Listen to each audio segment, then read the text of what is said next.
ఆకర్షణని వృద్ధి చేసుకోవడానికి, శ్రీకృష్ణానుగ్రహాన్ని మనం పొందడానికి ఇందాక చెప్పుకున్న ప్రకారంగా పెద్దదైనటువంటి 4 స్వస్తికులు వచ్చేటువంటి ముగ్గుని గనక మనం వేసుకోవడానికి కావాల్సిన సౌలభ్యం లేకపోయినట్లయితే చిన్నగా ఉండేటువంటిది, తేలిగ్గా ఉండేటువంటి ఈ ముగ్గును కూడా మనం చక్కగా ఉపయోగించుకోవచ్చు. దీనివలన కూడా ఇంట్లో ఉండేటువంటి ఆకర్షణ మనం వృద్ధి చేసుకోగలుగుతాం. కృష్ణానుగ్రహానికి మనం పాత్రలం అవ్వగలుగుతాం.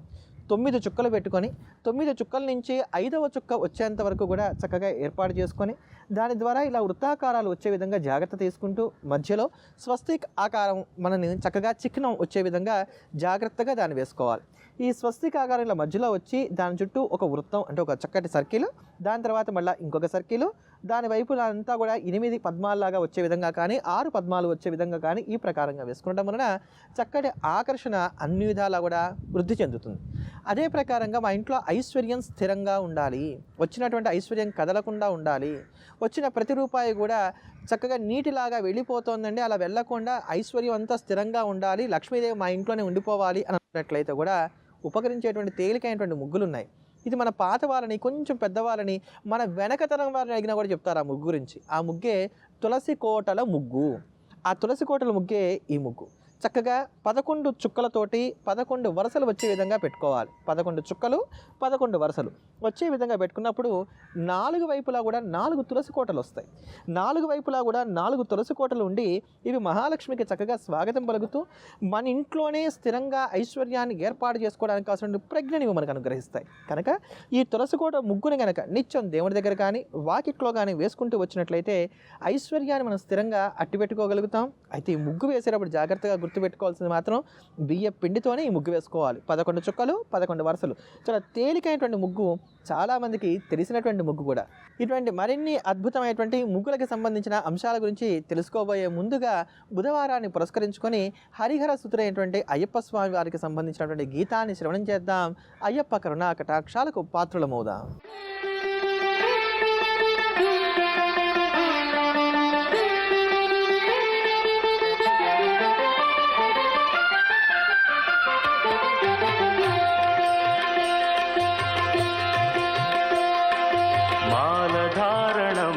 నియమాలతోరణం మాలధారణం నియమాలతోరణం జన్మతారణం దుష్కర్మవారణం జన్మతారణం దుష్కర్మవారణం శరణం శరణం శరణం శరణం అయ్యప్ప స్వామి శరణం అయ్యప్ప స్వామి శరణం అయ్యప్ప స్వామి శరణం అయ్యప్ప స్వామి శరణం మాలధారణం నియమాలతోరణం మాలధారణం నియమాలతోరణం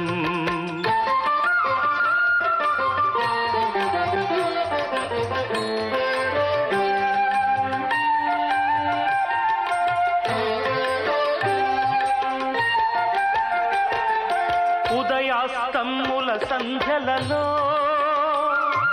పురుషార్థత్రయ సాధనలో లక్ష్మీ అనుగ్రహాన్ని మనం పొందడానికి గాను చాలా తేలిగ్గా ఉపకరించేటువంటి ఒక అద్భుతమైనటువంటి ముగ్గు గురించి తెలుసుకుందాం. కేవలం 11 చుక్కలతో వేసుకోదగినటువంటి ముగ్గు. 11 చుక్కలు మధ్య చుక్కలుగా ఉండి చివరి చుక్క 6 వచ్చేంత వరకు కూడా చుక్కలు పెట్టుకోవాలి. 11 మధ్య చుక్క, చివరి చుక్క 6 వచ్చేంత వరకు పెట్టుకొని అందులో ఉండేటువంటి చుక్కని చుక్కగా కలుపుకుంటూ ఇలా పద్మాకారంలో డిజైన్ వచ్చే విధంగా మనం జాగ్రత్త తీసుకోవాలి. ఇలా చేయడం వలన ఇందులో మనం చూసినట్లయితే 6 పద్మాలు మనకు వస్తాయి.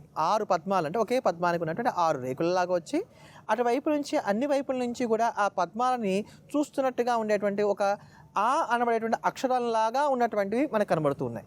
ఇవన్నీ కూడా మనకి సంపద రావడానికి, వచ్చినటువంటి సంపదని రక్షించుకోవడానికి ఉపకరించే విధంగా ఒక రక్షలాగా ఉపయోగపడడానికి గాను ఉండేటువంటి ముగ్గిది. ఇది లక్ష్మీదేవికి ఆహ్వానంగా చాలా చక్కగా ఉపయోగపడేటువంటి ముగ్గు. అలానే లక్ష్మీదేవికి ఉపయుక్తంగా అంటే లక్ష్మీదేవి యొక్క అనుగ్రహాన్ని మనం పొందడానికి ఉపయుక్తంగా ఉండేటువంటిది, లక్ష్మికి ఆహ్వానం పలికే విధంగా ఉండేటువంటి మరొక ముగ్గు ఉంది. ఆ ముగ్గును కూడా ఒక్క మార్గమనిద్దాం. ఇది కూడా 11 చుక్కలతో వేసుకోదగినటువంటి ముగ్గే. మధ్యలో ఉండేటువంటి చుక్కలన్నీ కూడా 11 చుక్కలు ఉండి చిట్ట చివరి చుక్క 6 వచ్చేంత వరకు కూడా వేసుకొని ఈ ముగ్గుని మనం ఈ ప్రకారంగా ఏర్పాటు చేసుకోవచ్చు. ఈ ముగ్గులో మనకు ఉండేటువంటి ప్రత్యేకత ఏంటంటే ఇందులో మనకి 6 దళాలతో ఉండేటువంటి పద్మం ఉండటంతో పాటుగా బయటికి 6 వైపులా కూడా దీపాలలాగా భాషించేటువంటి 3 రేకులుగా ఉండేటువంటి వచ్చాయి. ఇవన్నీ కూడా ఇచ్చా జ్ఞాన క్రియాశక్తులకి ప్రతీకగా, మనలో ఉండేటువంటి సత్వగుణ రజోగుణ తమో గుణాలకి ప్రతీకగా ఉపకరించేవిగా ఉండేటువంటివి కనుక ఈ కోణాలన్నీ కూడా కలిసినటువంటి కారణం చేత ఇది లక్ష్మీదేవికి ఆహ్వానింపజేసుకోవడానికి గాను మనం చాలా చక్కగా ఉపకరించేటువంటి ముగ్గని చెప్పుకోవాలి. ఇలా గురువారాన్ని పురస్కరించుకొని ముగ్గుల్లో దాగినటువంటి ఐశ్వర్య సంబంధమైన విశేషాలన్నీ కూడా చాలా వరకు తెలుసుకున్నాం కదా. మరిన్ని విశేషాలు తెలుసుకోబోయే ముందుగా సాయి సంధ్యాహారతిని శ్రవణం చేద్దాం.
अनंता तुला ते कसे रे स्तवावे, अनंता तुला ते कसे रे नमावे, अनंता मुखाचा शिने शेष गाता, नमस्कार साष्टांग श्री साईनाथा, स्मरावे मनी त्वत्पदा नित्य भावे, पुरावे तरे भक्ति साठे स्वभावे, तरावे जगातारुणी मायताता, नमस्कार श्री साईनाथा, वसे जो सदा दावया संत लीला, इसे अज्ञ लोकान परे जो जनाला, परे अंतरे ज्ञान कैवल्य दाता, नमस्कार साष्टांग श्री साईनाथा.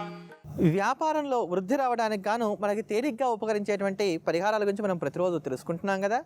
ఆ క్రమంలో ఈ రోజున ప్రతిరోజు వ్యాపారంలో ఎటువంటి ఆటంకాలు కలగకుండా వ్యాపారం సజావుగా సాగడానికి గాను ఉపకరించేటువంటి పరిహారాన్ని గురించి తెలుసుకుందాం. ఇది కొంచెం జాగ్రత్తగా గుర్తుపెట్టుకోండి, కాగితము పెన్ను పెట్టుకొని చక్కగా రాసుకోండి. ఒక్కొక్క రోజు ఒక్కొక్క పదార్థాన్ని తిని ఇంట్లో నుంచి బయటికి వెళ్ళాలి.